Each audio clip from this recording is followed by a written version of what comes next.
साथियों जय हिंद। जिस तरीके से हमारी 206 हड्डियां मिलकर के बना लेती हैं कंकाल तंत्र यानी स्केलेटल सिस्टम, उसी तरीके से हमारे बहुत प्रकार के नंबर ओड इवन प्राइम राइम कंपोजिट बहुत सारे नंबर्स मिलके बनाते हैं नंबर सिस्टम। तो आइए आज हम लोग नंबर सिस्टम में कम से कम 20 से अधिक प्रकार की संख्याएं जानेंगे कि क्या होती हैं, इनको हम कैसे याद कर सकते हैं और हमारे लिए कैसे काम आने वाली हैं। तो आइए शुरू करते हैं। नंबर 1 प्राकृतिक संख्याएं। प्राकृतिक संख्याओं को लोग हिंदू अरेबिक नंबर भी कहते हैं। ये होती क्या है जरा पहले ये पढ़ लो। देखो भैया, अगर आप कुछ गिनते हो तो कहाँ शुरू करते हो? 1 2 3 4 5। अगर कोई बच्चा पैदा होता है जो बोलना सीखता है तो उसके पास उसके मुंह से पहली संख्या भी एक ही निकलती है, 1 2 3 4 5, है ना। कोई किसी बच्चे से अगर आप गिनती सुनते हो वो क्या सुनाता है? 1 2 3 4 5। तो बस जो संख्या 1 से शुरू हो उसे हम लोग कहते हैं प्राकृतिक संख्या natural number. Number 2 whole number. पूर्ण संख्या क्या होती हैं? कुछ नहीं होती हैं। नेचुरल नंबर में सिर्फ 0 लगा दो, फिर वही संख्याएं यानी 0 1 2 3 4 5 और चले जाओ इनफाइनाइट तक, ये हमारी संख्याएं होती हैं होल नंबर यानी पूर्ण संख्याएं। अगर यानी नेचुरल नंबर में प्राकृतिक संख्याओं में सिर्फ 0 लगा दो, ये हमारी संख्याएं पूर्ण हो गई। अब इन संख्याओं से हम बहुत बड़ा या बहुत छोटा नंबर लिख सकते हैं। ओके, इसलिए इनको हम लोग कहते हैं पूर्ण संख्याएं। 0 आ गया, भारत में 0 की खोज क्या हो गई? संख्याएं पूर्ण हो गई। Number 3 integers. ये पूर्णांक संख्या क्या होती हैं? आपको कुछ नहीं करना, थोड़ा सा याद रखो बस। जो हमारे होल नंबर होते हैं उनमें आप प्लस और माइनस के चिन्ह लगा दो, बीच में 0 बैठा दो, बस जो हमारा सेट तैयार हो गया, ये हमारा हो गया इंटीजर्स का। ठीक है, इसकी लंबी डिटेल हम बाद में बात करेंगे। नंबर 4 और 5 सम और विषम। सम विषम क्या होता है आपको बच्चों पता होगा, बहुत छोटी चीजें। जो संख्या 2 से कट जाएं वो हमारी सम संख्या होती है और जो संख्या 2 से ना कटे वो हमारी विषम संख्या होती है। ओके, अच्छा 2 से कौन संख्या कट सकती है और 2 से कौन संख्या नहीं कटेगी? तो सुन लो भैया, अगर कितना भी कोई बड़ा नंबर क्यों ना किसी का हो और अगर उस संख्या के जो आखिरी यानी यूनिट डिजिट जो इकाई अंक इनमें से अगर कोई एक है तो वो 2 से संख्या कट जाएगी, और अगर उसका इकाई अंक अगर इनमें से कोई एक है तो वो उस 2 से संख्या नहीं कटेगी। बस हमें इन दोनों से किससे मतलब है? सिर्फ 2 से मतलब है। जो 2 से कट गया वो हमारा सम और जो 2 से नहीं कटा वो हमारा विषम। ओके, हमें देखना क्या है? सिर्फ आखिरी अंक। जैसे आपको देख लो 2 4 7, इसका आखिरी अंक क्या है? इसका आखिरी अंक कितना है? 7 है ना। तो ये कैसी हो गई? हमारी विषम हो गई। कैसी होगी बच्चों ये संख्या? विषम। और देख लो 7 9 8, इसका आखिरी अंक कितना है? 8 है ना। तो देखो यहाँ पर 8 है यानी 2 से कट जाएगा, तो ये संख्या नहीं संख्या सम हो गई, ये संख्या सम है। आपको याद रखना है। चलिए आगे बढ़ते हैं।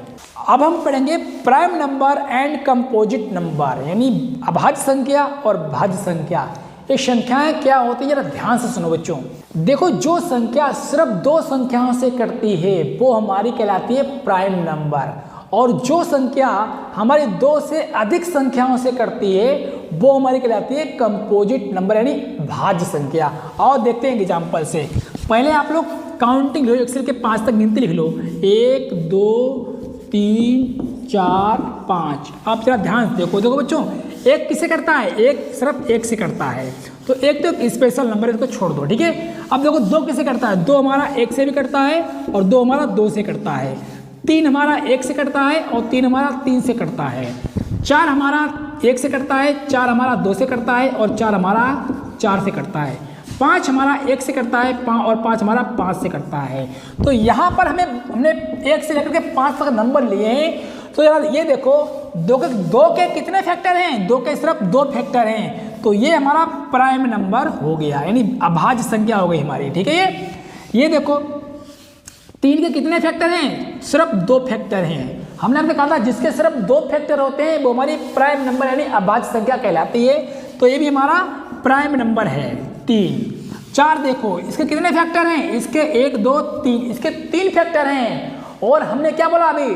जिसके 2 से अधिक फैक्टर होते हैं उसे हम लोग कहते हैं कंपोजिट नंबर यानी भाज्य संख्या। तो 4 हमारी बच्चों भाज्य संख्या हो गई। क्या हो गई बच्चों? भाज्य। ये हमारी 4 हमारी भाज्य संख्या हो गई। ठीक है, यानी कंपोजिट नंबर। 5 देखो बच्चों, 5 के सिर्फ 2 फैक्टर हैं और जिसके 2 फैक्टर होते हैं वो हमारी प्राइम नंबर कहलाती है। तो कंपोजिट और प्राइम नंबर आपको समझ में आ गया होगा। को प्राइम नंबर क्या होता है, सह अभाज्य संख्या क्या होती है, जरा बच्चों ध्यान सुनो। दो संख्याओं का ऐसा जोड़ा जिनमें कॉमन सिर्फ एक हो, दो संख्याओं का ऐसा जोड़ा जिनमें सिर्फ कॉमन एक हो, और वो दो संख्या चाहे कोई भी हो, इनमें देख लो कॉमन सब में एक एक है, ठीक है। तो ऐसे जोड़े होते हैं इनको हम लोग कहते हैं को प्राइम नंबर्स, सह अभाज्य संख्याएं, आपको पता होनी चाहिए। अगर मान लो यहाँ पर 3 और ये 12, ये बच्चों ये को प्राइम है नहीं, क्योंकि यहाँ पर भैया 3 कॉमन निकल जाएगा, क्योंकि ये बड़ा बचा, यहाँ पर 4 बचेगा, आपको पता होना चाहिए। तो ये हमारी को प्राइम नंबर नहीं है, बाकी हमारे तीनों कैसे को प्राइम नंबर्स यानी सह अभाज्य संख्याएं हैं। ओके, पूर्ण वर्ग संख्या परफेक्ट स्क्वायर नंबर्स क्या होता है, ध्यान से देखो। कोई भी नंबर हो उसका स्क्वायर कर दो तो इसका मतलब क्या हो गया, 3 गुणा 3, 3 3 9। जो ये संख्या आई है इसको हम लोग बोलेंगे परफेक्ट स्क्वायर नंबर। ध्यान से सुनो, कोई नंबर है उसका स्क्वायर कर दो, इसका मतलब क्या होता है कि 4 × 4 बराबर 4 चौका 16। जो संख्या आई है 16 यानी 16 संख्या आई है, इसको हम लोग बोलेंगे परफेक्ट स्क्वायर नंबर।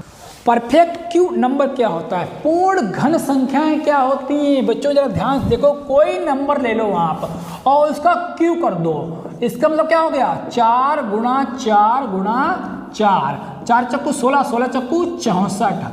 जो ये संख्या आई है 64, इसको हम लोग बोलेंगे परफेक्ट क्यूब नंबर। ओके, कोई संख्या ले लो बच्चों, 5 की घात 3 कर देंगे तो 5 × 5 × 5, 5 25, 25 पंजे 125।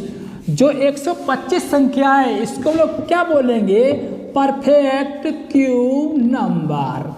यानी परिमेय संख्या यानी रेशनल नंबर क्या होते हैं, जरा ध्यान से देखिए। जिस संख्या को हम लोग P/Q के रूप में लिख सकें उसको हम लोग बोलेंगे हमारी परिमेय संख्या। जैसे 5/2, 5/2 ये हमारी क्या है, हमारी परिमेय संख्या है, क्योंकि P हमारा 5 है और Q हमारा 2 है। याद रखना P हमारा ये कोई भी नंबर हो सकते हैं, ठीक है, लेकिन Q हमारा 0 कभी भी नहीं हो सकता। याद रखना P हमारा 0 हो सकता है, लेकिन नीचे यानी Q का मान कभी भी 0 नहीं हो सकता, आपको याद रखना है। अच्छा, हम कैसे पता लगा पाएंगे कि हमारे, देखो जैसे मान लिया हमने कि 5/2 हमारा एक परिमेय संख्या है, तो पाई का मान कितना होता है हमारा 22/7। तो ये भी एक परिमेय संख्या होनी चाहिए, लेकिन ये परिमेय संख्या नहीं है। तो ये हम कैसे पता लगा पाएंगे, अन्याय क्यों हो रहा है, हम कैसे पता लगा पाएंगे कि ये संख्या परिमेय संख्या है कि नहीं है। तो जरा ध्यान से देखो भैया, अगर कोई भी नंबर मान लो ये लिखा हुआ है तो इसको पहले काट के देख लो। अगर ये पूरा कट जाता है, पॉइंट के बाद फिनिश हो जाता है, तो ये हमारी परिमेय संख्या है। जरा ध्यान से पहले इसको काटो तो 2 × 2 = 4, 2 × 5 = 10, यानी एक पॉइंट के बाद एक निश्चित डिजिट के बाद एक संख्या पूरी कट जाती है ना। अच्छा, और कोई नंबर ले लो, 1/3 ले लो, तो ये तो कभी कटेगी भी नहीं, तो यही आती रहेगी 0.3333 और यही आता रहेगा, दिमाग खराब हो रहा है। और कोई नंबर ले लो, 4/7 ले लो, ये क्या आएगा, इसका कितना आएगा 0.571428, और फिर ये आएगा यही पे 571428, और फिर ये रिपीट होता चला जाएगा। हा। तो जरा ध्यान से देखो, जो संख्या पूरा डिवाइड करें हम और पूरी कट जाए एक डेसिमल के एक निश्चित समय के बाद, तो वो तुम्हारी एक परिमेय संख्या होती है, रेशनल नंबर होती है। या फिर वो संख्या रिपीट हो, क्या हो, सेम संख्या रिपीट हो। देखो यहाँ पे भी रिपीट हो रही है, एक यहाँ पर इतने डिजिट आए हैं और फिर ये डिजिट दोबारा रिपीट हो रहे हैं और फिर रिपीट होंगे। अगर संख्या पूरी नहीं कटती है तो वो संख्या रिपीट होती है। ये दो पहचानने के नियम हैं कि हमारी संख्या परिमेय संख्या है कि नहीं है। अब आप देख लो 22/7 जो इसका जो वैल्यू आएगा आपको स्क्रीनशॉट पे दिखाई दे रही होगी। इस संख्या को देख लो आप, कहीं ये संख्या रिपीट हो रही है, नहीं हो रही है, इसीलिए ये संख्या हमारी रेशनल नंबर यानी परिमेय संख्या नहीं है, आपको पता होनी चाहिए। दोबारा, कोई संख्या रेशनल नंबर यानी परिमेय संख्या है कि नहीं है, सुन लो पहले कान खोल के। वो संख्या एक पॉइंट के बाद पूरी पूरी कट जाएगी, अगर पूरी पूरी नहीं कटती है तो वो संख्या रिपीट होगी।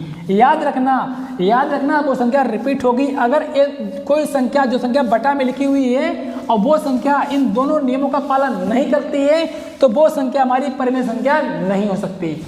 अपरिमेय संख्या यानी इर्रेशनल नंबर क्या होता है भैया, इसका उल्टा सीधा पढ़ दो। देखो, परिमेय संख्या को हम लोग लिख सकते थे P अपन Q के रूप में, और अपरिमेय संख्या को हम लोग P अपन Q के रूप में नहीं लिख सकते हैं।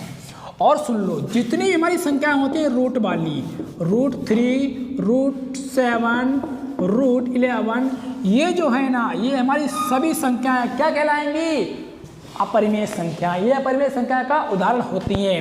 और हमने आपको बताया था पाई का मान 22/7, ये भी हमारी एक अपरिमेय संख्या का उदाहरण है। आपको पता होना चाहिए कि 22/मान का इसका जो वैल्यू है वो जो कितनी आ रही है, और ये वैल्यू ना तो रिपीट हो रही है और ना ही ये पूरी पूरी कट रही है, इसलिए ये जो इसकी जो वैल्यू है इसको हम लोग बोलते हैं अपरिमेय संख्या। ओके, वास्तविक संख्या यानी रियल नंबर्स क्या होते हैं, तो मेरे बच्चों ध्यान सुनो। अपरिमेय संख्या और परिमेय संख्या यानी इर्रेशनल नंबर और रेशनल नंबर दोनों को जोड़ दो, दोनों का योग क्या कहलाता है हमारा, रियल नंबर यानी वास्तविक संख्याएं। ओके, इमेजिनरी नंबर यानी काल्पनिक संख्याएं क्या होती हैं, जरा ध्यान से पढ़ो। एक भारत के महान वैज्ञानिक यानी गणितज्ञ थे, उनका नाम था महावीरा। उन्होंने एक बुक लिखी थी, उस बुक में एक समीकरण बताया था x² + 1 = 0। उनने ये बताया था दुनिया में ऐसा कोई नंबर नहीं है जो x की जगह पर हम रख दें और उसकी वैल्यू 0 हो जाए। इस समीकरण की वैल्यू 0 हो जाए, x की जगह पर ऐसा कौन सा मान रख दें, तो दुनिया में ऐसा कोई मान नहीं था, यहाँ पर रख दें और उसकी वैल्यू पूरी 0 हो जाए। भैया ये तो छोड़ के वो चले गए। उसके बाद एक नए आए वैज्ञानिक, उनका नाम था स्विस के एक वैज्ञानिक आए जिनका नाम था लियोनहार्ड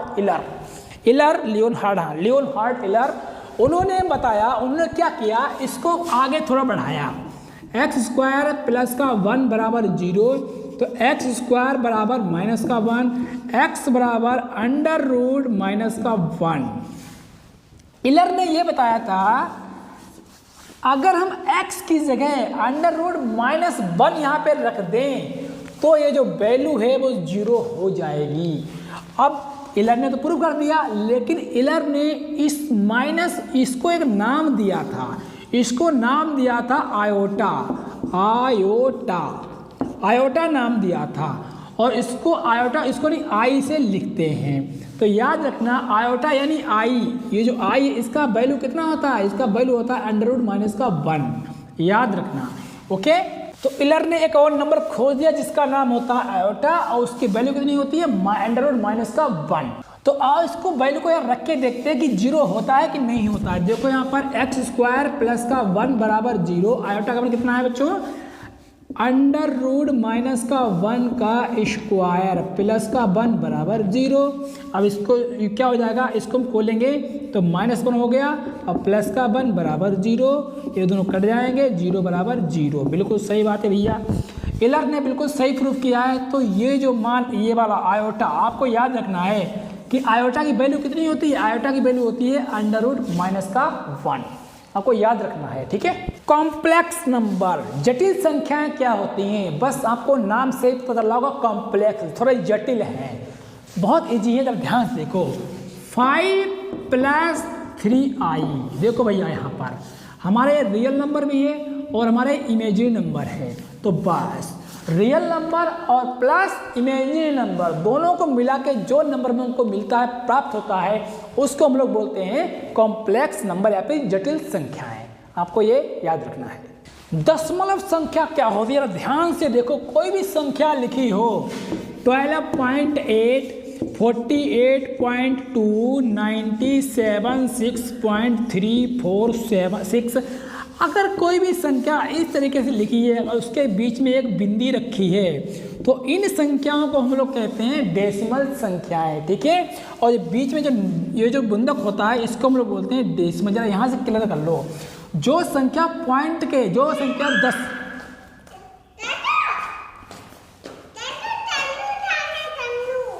कर लो हो नहीं, जाओ जाओ। पूरा ध्यान दो, यहाँ पर जो पॉइंट के आगे संख्या लिखी होती है उसको हम लोग कहते हैं होल नंबर यानी पूर्ण संख्या, और जो संख्या हमारी पॉइंट के पीछे लिखी होती है उसको हम लोग बोलते हैं फ्रैक्शनल वैल्यू यानी भिन्नात्मक मान, ठीक है। और जो पॉइंट लगा होता है, ठीक है, बीच में, इसको हम बोलते हैं दशमलव यानी डेसिमल। आपको एक और चीज़ बता देते हैं बच्चों, ये अगर इसको आपको कोई पढ़ो हिंदी में कैसे पढ़ते हो, 976.346, नहीं ऐसे नहीं पढ़ोगे आप ऐसे पढ़ोगे 976.346, इसको 346 आप नहीं पढ़ोगे, और जहाँ पढ़ोगे तो गलत माना जाएगा, लोग कहेंगे को गधे हो। आपको ऐसे नहीं पढ़ना है, आप बोलोगे 976.346, ओके। इनको एक एक अलग अलग बोलना है आपको, ठीक है। बाइनरी नंबर, ये बाइनरी संख्या क्या होती है जरा ध्यान से देखो। और बाइनरी संख्या में सिर्फ 2 ही सिंबल यूज होते हैं, 0 और 1, सिर्फ 2 ही सिंबल यूज होते हैं, और जिनको हम लोग पता क्या कहते हैं, जिनको हम लोग कहते हैं बिट। 2 सिंबल होते हैं और एक सिंबल को हम लोग बोलेंगे बिट, ओके। चलो अब पता है आपको, इन्हीं 2 बिट से, इन्हीं 2 सिंबल से बहुत बड़े बड़े नंबर लिखे जा सकते हैं और लिखते भी हैं। कैसे लिखते हैं इनकी हम बात करेंगे बाद में डिटेल में, ओके। ऑर्डिनल नंबर, क्रम संख्या। क्रम संख्या क्या होती है, देखो भैया, क्रम संख्या आपकी पोजीशन बताती है कि आप कौन सी पोजीशन पे हैं, फर्स्ट पे हैं, सेकंड पे हैं, थर्ड पे हैं। चलो लिखते हैं ना इस तरीके से, 1ST, second 2ND, third 3RD, 4TH, fifth 5TH। जो ये जो ऐसे नंबर लिखे जाते हैं इनको हम लोग बोलते हैं क्रम संख्या या फिर ऑर्डिनल नंबर, ओके। नॉमिनल संख्या यानी नाममात्र संख्या क्या होती है, आप लोग जरा इसको एग्जाम्पल से समझो। बहुत सारे प्लेयर्स खेलते हैं क्रिकेट, पहले हम लोग बोलते हैं क्रिकेट, क्योंकि इंडिया में क्रिकेट बहुत ही फेमस है।